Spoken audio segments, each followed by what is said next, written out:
শুক্রবার সকালে ঢাকা ১৪ আসনে ভোট গ্রহণে অনিয়ম কারচুপির অভিযোগ তুলে সংবাদ সম্মেলন করেছেন বিএনপির পরাজিত প্রার্থী সানজিদা ইসলাম তুলি। তিনি অভিযোগ করেন ১৪ আসনের বেশ কিছু কেন্দ্রে কারচুপি হয়েছে, ফলাফল ঘোষণা হয়েছে পোলিং এজেন্টদের স্বাক্ষর ছাড়াই।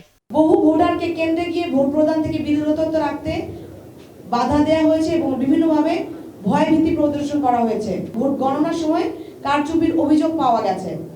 পোলিং এজেন্টদের কাছ থেকে ভোট গণনার পূর্বেই ফলাফল শিটে স্বাক্ষর নেওয়া হয়েছে, যা সুস্পষ্টভাবে নির্বাচন বিধিমালার পরিপন্থী। দাঁড়িপাল্লা প্রতীকের প্রার্থী বিভিন্ন কেন্দ্রে গিয়ে প্রিজাইডিং অফিসারদের সাথে আর্থিক লেনদেন ও ভোটারদের মাঝে অর্থ বিতরণ করেছেন বলে অভিযোগ রয়েছে। এ আসনের নির্বাচন স্থগিতের দাবি জানান তুলি। উচ্চ পর্যায়ের তদন্ত কমিটি গঠনের পাশাপাশি পুনরায় ভোট গ্রহণের আহ্বানও জানান তিনি। আমাদের দাবিগুলো হলো উল্লেখিত সকল অভিযোগের নিরপেক্ষ উচ্চ পর্যায়ে তদন্ত করতে হবে।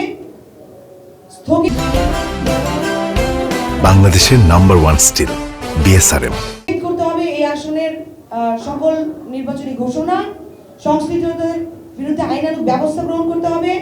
প্রয়োজনে সংশ্লিষ্ট কেন্দ্রগুলোর ফলাফল বাতিল করে পুনর্নির্বাচনের ব্যবস্থা করতে হবে।